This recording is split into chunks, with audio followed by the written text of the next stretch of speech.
One thing about the internet you can count on is that people are ready to take up a fight. So if you're a small designer, you want to expose a bigger brand for stealing your design, you better be ready to have the proof. Because when this small designer claimed that Schiaparelli copied his design, a dress that Zendaya wore to an opening for the drama premiere on the red carpet, people were ready to back him up until they did the research and they found out that he wasn't the one who got copied. And it was this like blue dress, and then they put two and two together and came to the conclusion that Schiaparelli didn't copy him. If anyone have copied anyone during this whole thing, it's definitely the small designer and Schiaparelli that copied Mugler.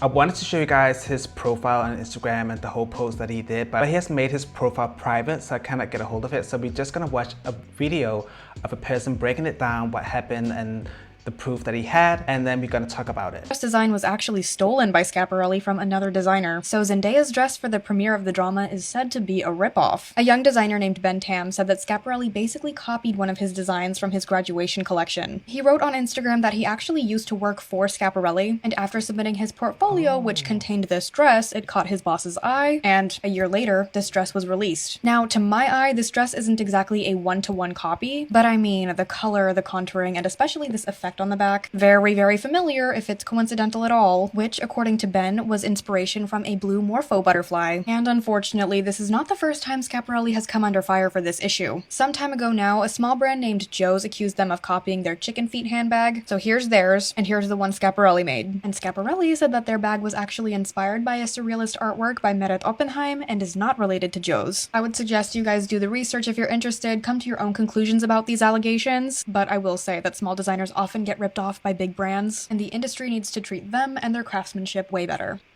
Okay, so that was like a smaller detail that's very important that he used to work with Schiaparelli. I didn't know that. But regardless, with that said, cannot look away from Mugler's impact and the whole butterfly effect that he used to have in the 90s with his garment. He had a lot of pieces that was focused around butterflies. These are some of them. Even though these dresses doesn't look like the blue dress that he claims that Schiaparelli copied, this other dress though is very much aligning with the dress that Zendaya was wearing, the blue dress. It's just a little bit hard to believe that Schiaparelli would have copied him, because it just seems like they both just copied Mugler. But again, it wouldn't come as a surprise if he had shown some kind of drawing that he did that maybe someone at the Schiaparelli team have seen and they said no to the idea. It just gives very much that they both were just inspired by Mugler. He has now made his whole profile private because of this. This whole thing backfired. Also, people are saying now, why would you come forward saying these claims as Zendaya is wearing the dress, because it's been months since Schiaparelli had this runway debut showcasing this dress, so why would he come forward now as Zendaya is showing off the dress during a premiere? That is also a little bit sketchy why he didn't say anything before. So next up, I want to talk about the Devil Wears Prada. I think we all are excited about the movie coming out, and I'm definitely excited about it because I love the first movie, The Devil Wears Prada. I've watched it so many times, and this cover, funny enough, is actually an interesting and good cover. I really love this cover, and it's funny because I've just recently talked about how covers, the Vogue covers, below mid is so boring. I've talked about the Doja Cat one and then another singer as well, where I was just like, okay, these covers are not doing it anymore. What happened to Vogue covers and this and that? And now, as this movie is about to premiere, Anna Wintour did a cover with Meryl Streep. This is actually really interesting. This is actually a beautiful cover. It's like cover worthy, and I really love the whole promo of this movie, and even this little promo video that they did for Vogue on YouTube and social media, it was just spot on. I really loved it, and especially because this whole thing of, especially knowing that this whole thing Miranda Priestly and her character is very much based on what people said that Anna Wintour is, her personality and the way that she shows up at work. This whole thing with the elevator, because it's been said that Anna Wintour doesn't take the elevator with anyone else but herself. That's apparently one of the rumors. So this whole setup with the elevator and the both of them taking the elevator together was really smart and funny. I really like this. It's giving promo, but in a really like fun and tasteful way. But also, this also maybe is a little bit of a hint to something that I've observed from the trailers that I've seen of The Devil Wears Prada. One of the first things that I noticed, like Emily's outfit in this. Like if you have watched the first movie, you would know that Emily would never be caught dead in a denim dungaree. And she's wearing one here and she's not sick. So it's like there's some elements of the movie where I feel like they have eased up a little bit restraint that they had in the first one. And that's one of those signs where I'm just like, okay, this second movie might not land as we might be expecting because of the fashion choices they're gonna be making in this Devil Wears Prada 2.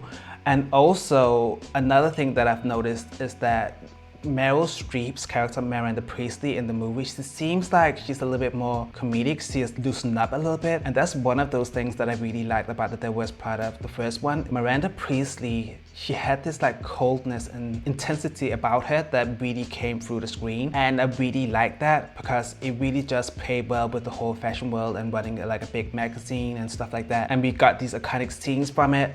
And it just seems like her character of Miranda Priestly in the second movie, she's a little bit more let go a little bit, and I don't know if I like that. I don't like if I like that change, but at the same time, the second movie is like years after the first one, so of course there's gonna be a little bit of a character change compared to like her private life and the way that she runs the magazine. She's like losing it a little bit when it comes to her way of, in the way that she was really restrained. So I don't really know if it's gonna land the way that we want it to land when it comes to the second movie. I think that people are gonna be a little bit disappointed. I can always see that there are probably gonna be a lot of things that people are gonna criticize because just the fact that Emily is wearing a dungaree and also Miranda Priestly not being as intense and as cold as she was in the first movie. That's just an observation that I've done. I don't know if I'm totally wrong with it. I hope that it's gonna end up being really good and we won't notice those small changes. Fashion definitely has to be on point because that is what people are gonna tune into. And I don't wanna see anything like Y2K or Gen Z inspired fashion in this because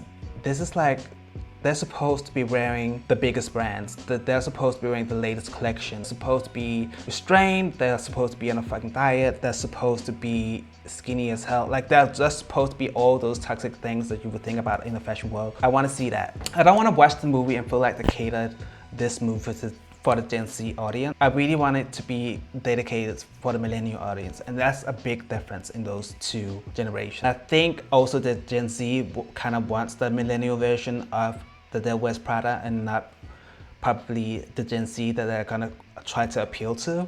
I don't know. What do you guys think? Let me know in the comments. This is the Slick Cut, and I hope you guys like this video, and we'll see you in my next. Bye.